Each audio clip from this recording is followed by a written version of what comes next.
And we're back again. Hi, my name is Ry. I run a One Piece TCG channel of opening up packs, reviewing One Piece, trading card game, and it is an exciting week. Today, as of recording, it is January 11th. No, January 12th. We're one day in the future. On a Monday, it is 2 o'clock, and we are expecting a release for OP14-EB04 this Friday, the 16th. And I'm going to give you my thoughts on most things with this set. It is a very exciting time to be a One Piece fan. It is also a very expensive time to be a One Piece fan. Please, sir, I want some more. What? The card game is still getting bigger. For better or worse, I think if you are looking to get into this game and you want to build a deck, you buy some singles online, it's still a good market. Don't you worry, you can definitely look around and find cards for good deals. On the collectability side, Oh my!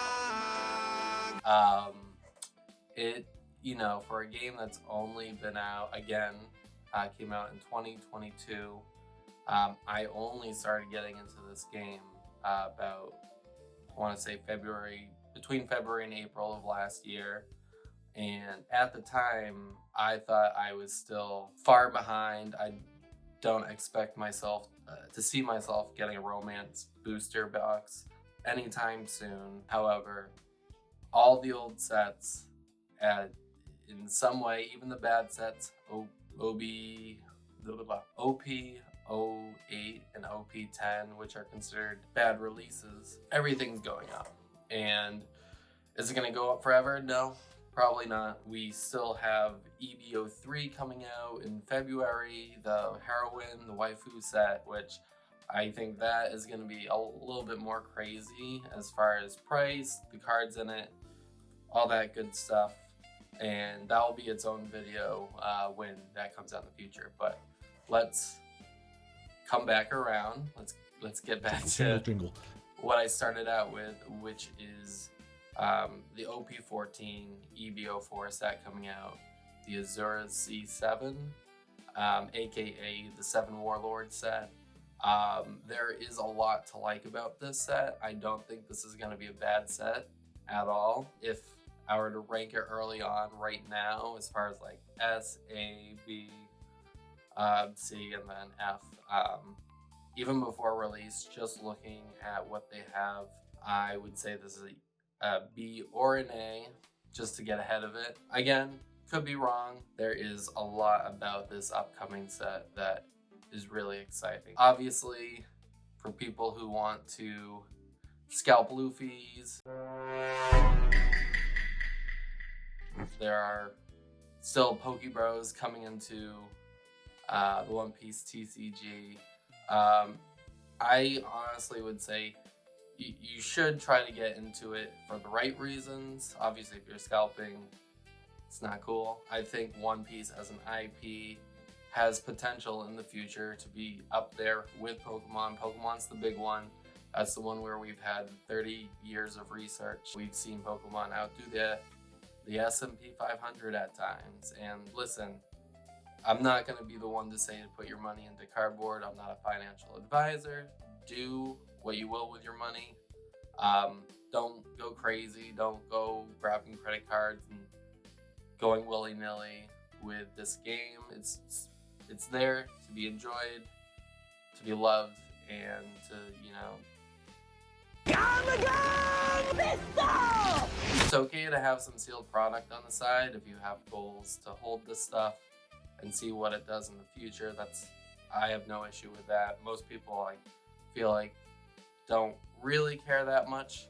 Obviously, if you're trying to flip next day 10x the price on some schmuck, you can do that. Most people look poorly on that. It kind of pushes people away from the One Piece community. Nevertheless, we'll still do well in the future with this. We're 1 week away from OP14-EB04 Wave 1. Why EB04? Basically, from my understanding, the Japanese market for the Japanese One Piece TCG cards want to line up with all the other regions so that when there is a set release in the future, they all come out at the same time. And to do that, they are combining parts of EB04 into OP14, and I think they will have the other parts of EB04 into OP15 coming out later this year. I think maybe in March, but I'd have to double check that. But definitely let me know. Definitely correct me if I'm getting anything wrong down here. I'm going off the dome. What else? With this set, with the 7 Warlords, with obviously there's the Draco Mihawk, manga rare, all manga cards I think are gonna do well over time. The Chase card, it's something people really want in their collections. We're seeing treasure rares, SPs just going crazy on. I don't even want to talk about the TCG market. All these cards are doing well. If you have a Luffy card, if it's special to you for your collection, hold on to it. Luffy cards are around the table are doing really well. Will it do well forever? Probably not. Again, with the card market, with different TCGs out there and them having their own economies and kind of seeing, you know, what people find value in. Want to put your own kind of research into looking at, you know, why do I like this? Why do I think over X amount of years, you know, 2, 3, 5, 10 years, depending on how long you want to be a part of this, do you expect to happen? And that's something that I'm going to have to learn over time. I have a small investment of Pokemon, Magic, One Piece, and I'll probably have more. I'm really actually excited about the upcoming Yu-Gi-Oh! Release with their new design around cards. Granted, they'll probably circle back to Blue Eyes, White Dragon, Dark Magician, etc. But still, it looks like, as much as I don't like Konami, because I don't like Konami, it looks like they are taking the direction of push a little bit towards the collectible side and kind of see what happens, because we're seeing, you know, what Pokemon did last year, which was obviously insane. And then the second half of last year, One Piece started to pick up. I'm excited if there is a crash. I'm excited if there's not a crash. I'd be okay if just prices just stabilized and stayed the same for like 6 to 12 months. What's happening right now is not something I've seen, but I could also just, again, being new to this, I'm just nervous, but also excited what the trading card game will continue to do. And I think if they're putting out more stuff, new sets, I personally like the illustration boxes a lot. I think similar to different collectibles Pokemon's had in the past, I feel like these illustration boxes, even the Devil Fruit boxes, I think over time will do really well. That's gonna be my prediction. It could totally flop in my face. I've made bad investments in the past. I can show you my Funko Pops at some point, and my Amiibos. But nevertheless, I enjoyed that time in my life where I did kind of chase certain Funkos or Amiibos and kind of really got into the figurine market.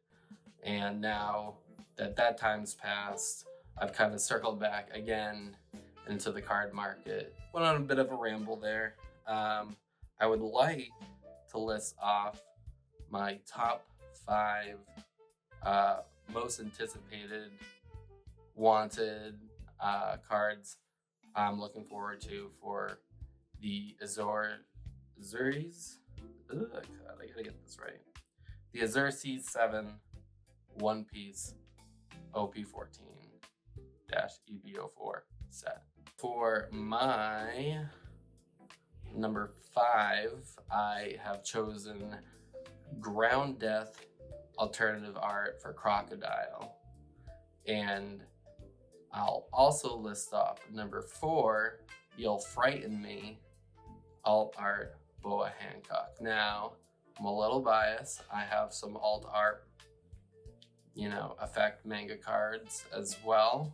Not like the manga Luffy, but for example, the white full alt art. I got his, I got the both Burst Sanji and the Zoro full art of him slashing Kaido with the very long text. I think these cards over time are gonna do crazy things, not just like number wise, but I just think they look really nice. I think just these manga panels themselves, I like, you know, that they're just trying new things out with their full arts, and it's not just like rinse and repeat and like just keep doing the same thing or only have like 2 or 3 specials. Like, there's a reason OP13 did so well that now what was once I think like 160, 170 bucks booster box is now going for 550.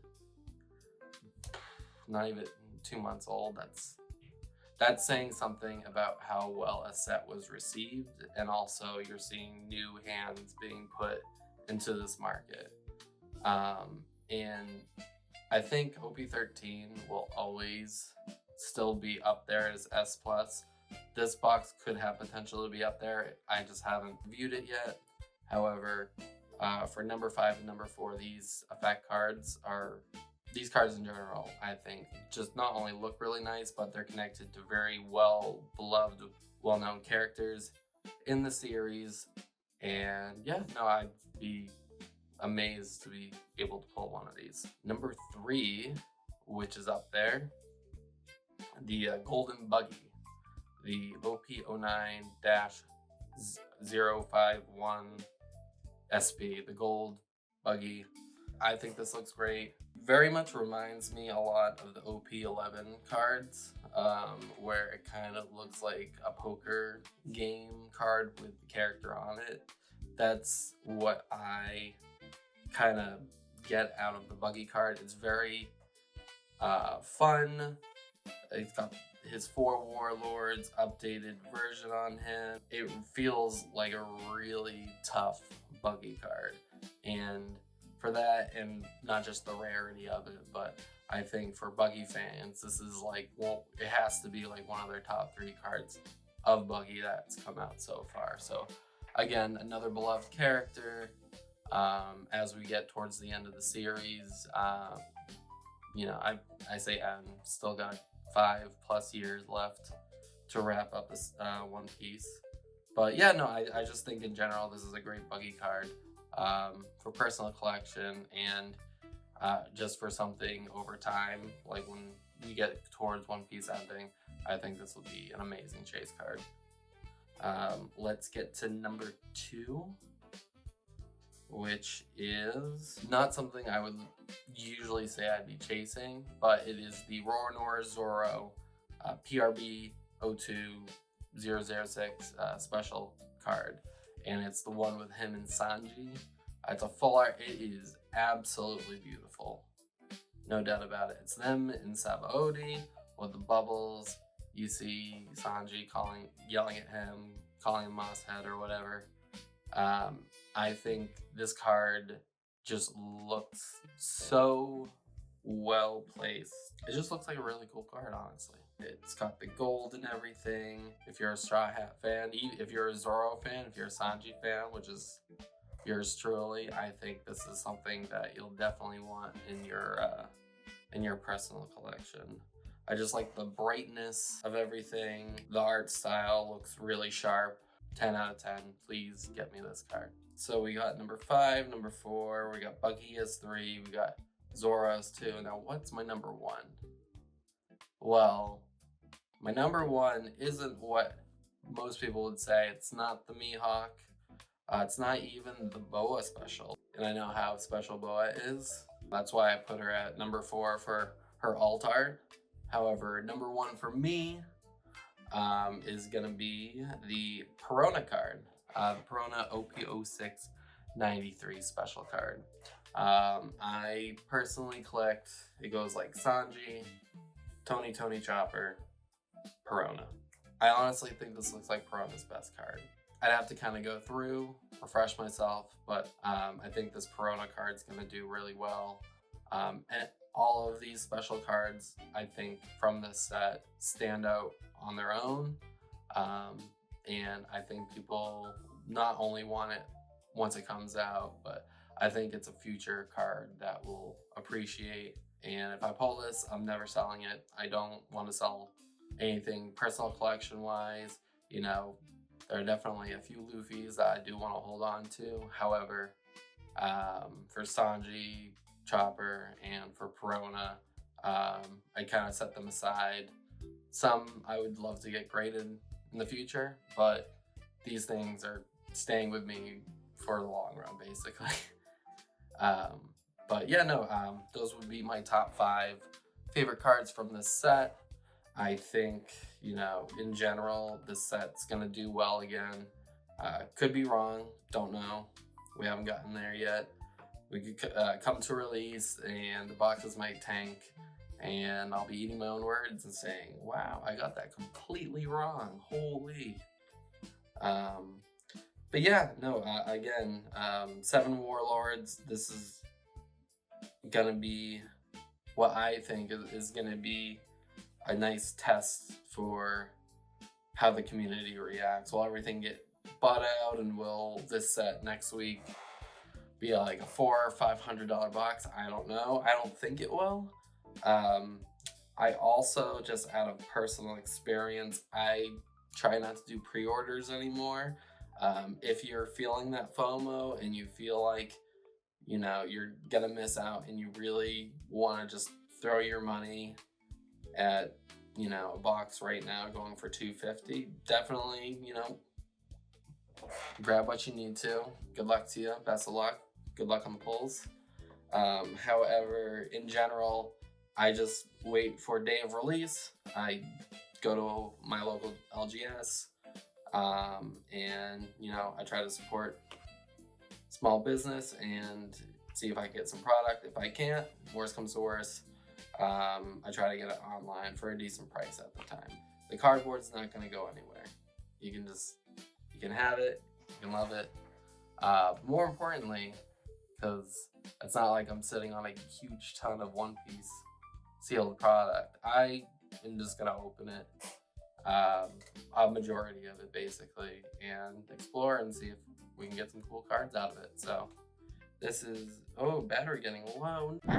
Don't go crazy. Don't go buying credit cards to max out and buy cases. Buy singles if you're really, you know, wanting to get to learn and know more about the One Piece TCG. And yeah, what do you expect? What do you think about this new set coming out? What is your favorite card that you'd like to pull? Let me know. Let me know if you already have the set and you've pulled something really cool. I'd love to see what luck's gone your way. And thank you for watching. I went on a little bit of a ramble here, and we'll see in the next video how this set has worked out for us. Be safe, One Piece responsibly, and all right, good luck to you. Bye-bye. I lied to you. His name is not Cheeto. His name is Hernando.